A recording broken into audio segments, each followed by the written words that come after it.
चलिए खबरों में आगे बढ़ते हैं, बात कर लेते हैं सुनीता विलियम्स की, जो फंस गई है अंतरिक्ष में। और लगातार देखिए उनके आने को लेकर कई प्लान तैयार किए गए हैं, लेकिन इसके बावजूद भी जो उनका प्लान है वो बार बार फेल होता हुआ नजर आ रहा है। लेकिन अब नासा ने फाइनल प्लान तैयार कर लिया है और इसी के साथ उम्मीद इस बात की जताई जा रही है कि अब वो दिन दूर नहीं जब सुनीता विलियम्स जल्दी से वापस आ जाएंगी। लेकिन नासा का आखिरी प्लान क्या है, रिपोर्ट के जरिए दिखाते हैं।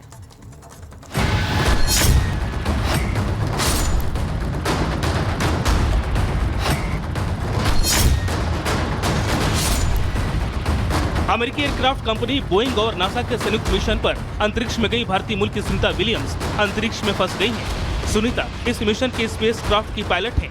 इस मिशन के कमांडर बुश विलमोर भी उनके साथ हैं। दोनों को इंटरनेशनल स्पेस स्टेशन में 8 दिन रुकने के बाद वापस पृथ्वी पर आना था, लेकिन स्पेसक्राफ्ट में तकनीकी दिक्कतों और हीलियम गैस के रिसाव के चलते अब तक ऐसा नहीं हो पाया। जानकारी के मुताबिक अगर यही स्पेसक्राफ्ट वापस आता है तो इसमें आग लगने की आशंका है।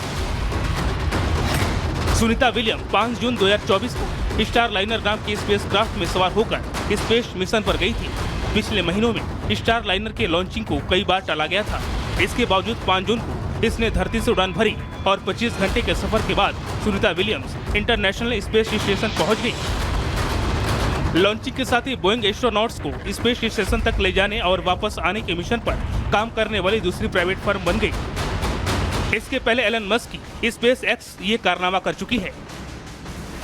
सुनीता और विलमोर को सबसे पहले 13 जून को स्पेसक्राफ्ट को ऑन डॉक करना था।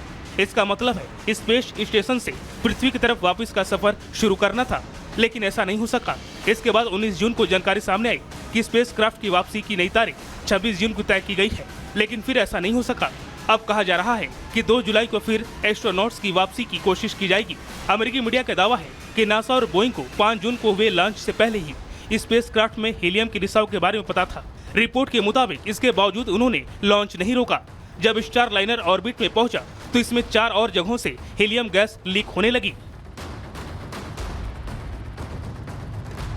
उधर नासा ने उन दावों का खंडन किया है कि जिसमें कहा जा रहा है कि दोनों एस्ट्रोनॉट्स स्पेस में फंसे हुए हैं। नासा के मुताबिक स्पेसक्राफ्ट को अभी भी अनडॉक किया जा सकता है।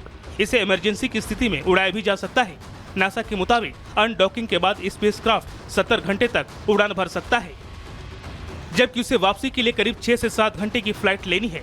नासा के मुताबिक स्पेस स्टेशन पर सभी जरूरत की चीजें इतनी मात्रा में मौजूद हैं कि इन्हें कई महीनों तक चलाया जा सकता है। स्पेस स्टेशन में सुनीता और विलमोर के अलावा 5 एस्ट्रोनॉट्स और मौजूद हैं। इस कारण फिलहाल एस्ट्रोनॉट्स के लिए कोई खतरा नहीं है।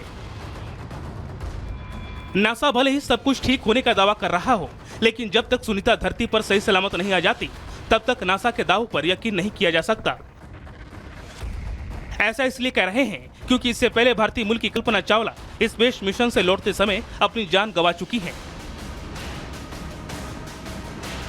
बहरहाल अब देखना होगा कि नासा और बोइंग मिलकर सुनीता विलियम्स को कब तक सुरक्षित धरती पर ला पाते हैं।